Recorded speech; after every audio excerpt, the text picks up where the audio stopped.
Hi అండి. మా ఇంటి దగ్గర నుంచి జర్నీ చేస్తూ 70 కిలోమీటర్ల దూరం వరకైతే వెళ్ళిపోయాను. ఇంతలో మొందా తుఫాన్ తీవ్ర ప్రభావం బాగా గట్టిగా ఉంది. అలర్ట్‌గా ఉండండని ఫోన్ ఆన్ చేస్తే చాలు అవే వస్తున్నాయి. ఎంత దూరం అయితే వెళ్ళానో అంతే దూరం మళ్ళీ పరిగెత్తుకుంటూ ఇంటికైతే వచ్చేసాను. ఇంటికొచ్చిన తెల్లారే ఫుల్లు వర్షం, గాలివాన 2 రోజులు గట్టిగా కుదిమేసింది. పొద్దున్నే లేచి బయటకొచ్చి చూస్తే గాలివాన దెబ్బకి మా ఇంటి పెరట్లో ఉన్న బొబ్బాస్కాయ చెట్టు అయితే నేల కొరిగిపోయింది. ఈ చెట్టు బొబ్బాస్కాయలు తిని చాలా తృప్తి చెందాను. ఈ చెట్టు పడిపోవడాన్ని చూసి చాలా బాధపడ్డాను. ఈ చెట్టుని ఏదో రకంగా నిలబెట్టి బ్రతికించాలనుకున్నాను. ఎందుకంటే చెట్లు బాగుంటేనే కదా మనం కూడా బాగుంటాం.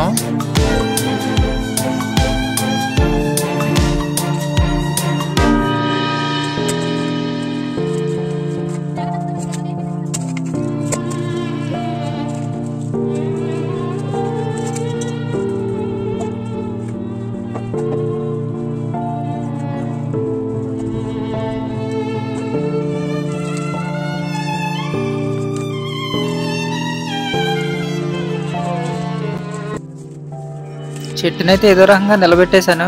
బ్రతికిద్దా లేదా అనేది మీరే చెప్పాలి. మా పెరట్లో ఉన్న బొబ్బాస్ చెట్టు పడిపోయినందుకు నేను చాలా ఫీల్ అయ్యాను. మరి మా ఊరి వరిసేలు అయితే ఎకరాల కొద్దీ ఒరిగిపోయాయి. ఇంకా రైతన్నలు అయితే ఎంత బాధపడతారో కదా.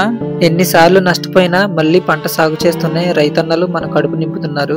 రైతన్నలకు నా సెల్యూట్ చేస్తున్నాను. ప్రభుత్వం నుండి సాయం పొందుకొని రైతన్నలు కోలుకోవాలని ఆ దేవుణ్ణి మనస్ఫూర్తిగా కోరుకుంటున్నాను.